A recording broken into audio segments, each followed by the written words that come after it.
Let's learn how to make our own herbal hair growth oil that's going to be great for growing longer, stronger, thicker, and silkier hair. Good. So let's start with the herbs. First, we're going with rosemary. I'm sure you've heard of rosemary oil by now, but instead of just using the essential oil, we're going to use the whole herb itself for all of its amazing components.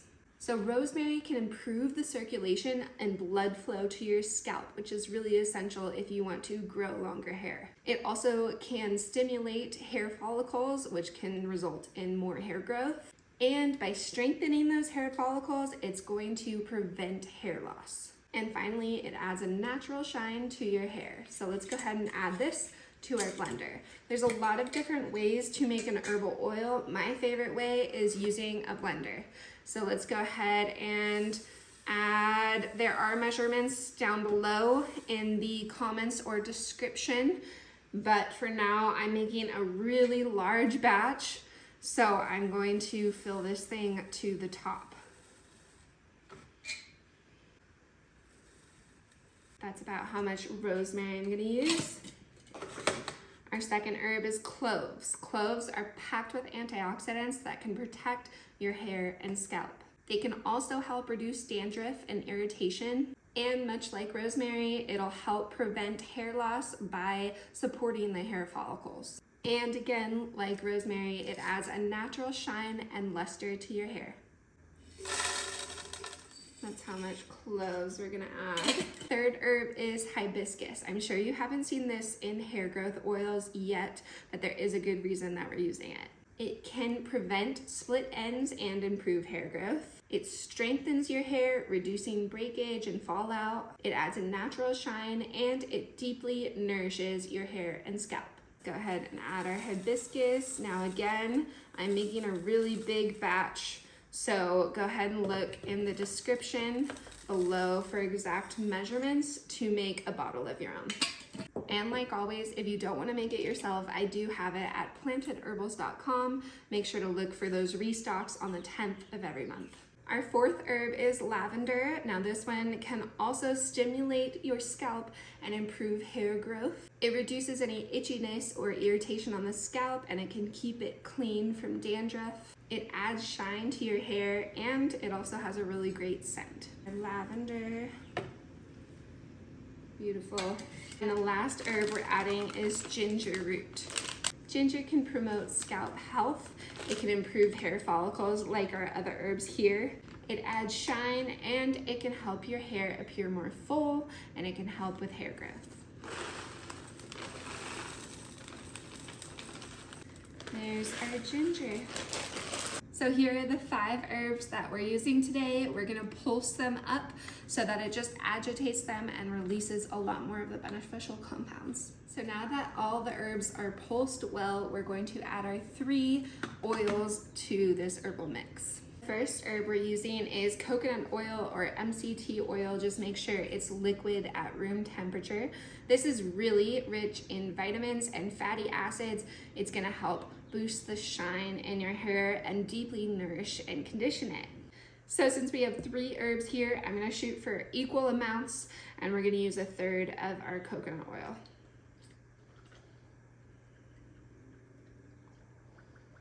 Almond oil is something that is well known for its hair growth abilities. It can help promote hair growth, support your hair follicles, add shine to your hair, condition your hair, and so much more.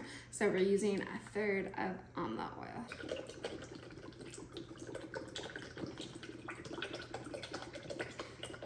It actually smells so good. I had no idea that almond oil smelled that good. I like that a lot. Okay, our final oil that we're using is castor oil. Castor oil is known to help your hair grow faster, thicker, and stronger. It can reduce split ends and breakage, and it can deeply moisturize and condition your hair. It also can help prevent scalp infections and dandruff of any kind. So we're using 1/3 amount of our castor oil. Let's go ahead and blend this up together. You want to blend it to a point where it starts getting a little warm when an oil gets nice and warm, like over a double boiler usually, it's going to release a lot more of the beneficial compounds of the herbs. But right now we're just using the blender, so we're gonna blend it for a good like 5 to 10 minutes. Now, if you don't have a very high-powered blender, not to worry. You're going to blend it like that for as long as you can without burning the motor out. And then you're gonna add it to your crock pot on low for at least 12 hours. Hopefully you go for around 18 to 24 hours like I do. We're going to leave it uncovered so that no condensation starts to appear on the top and allow water or moisture in. You don't want any water or moisture in with your oil, or else that could lead to spoilage. Usually it's best when you're going to bed and then you wake up in about 8 to 10 hours when it's almost done. Just try to get a good stir in every couple of hours or as often as you can.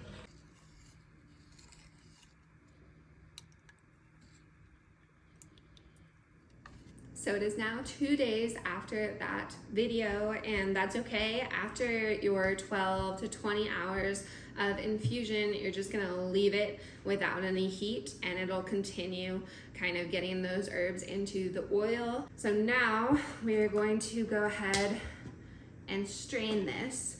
It should smell pretty potent by now, and it should be a good dark color. See that?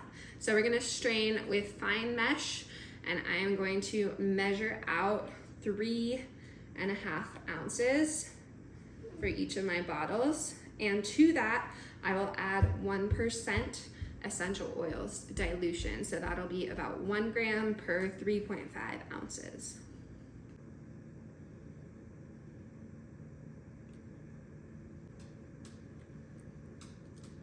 So there's 3.5 ounces, and we're going to add 1/2 gram of tea tree oil. So zero out your scale and move it to grams.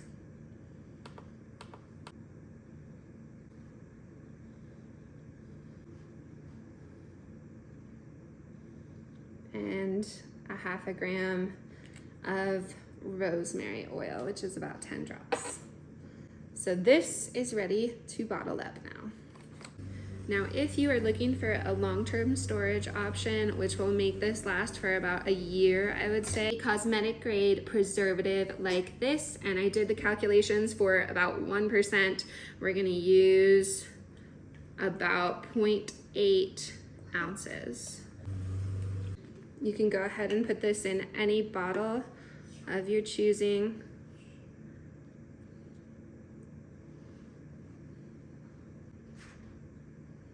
I like these little squeeze tops, so it's an easy application in the hair.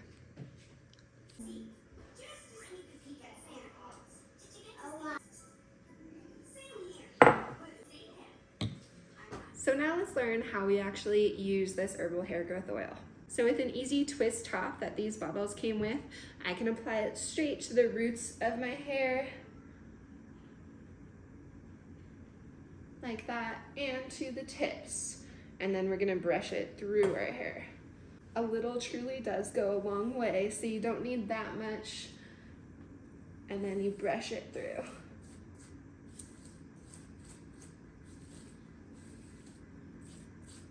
Make sure you get all parts of your hair. You can even brush it on the bottom like this with your hair flipped upside down. Now that we brushed it through our hair, you can either do a slick back bun like this,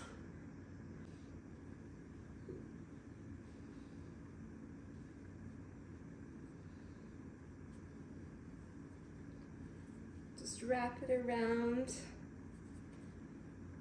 and voila. You can either wear your hair in a slick back bun like this or a ponytail, and you can either have it over the course of the day or when you go to sleep at night and then rinse it off in the morning. I hope you enjoyed this video. If you want more videos like this, make sure to follow me. And if you don't want to make this yourself, go ahead and check out plantedherbals.com to see if I have this in stock.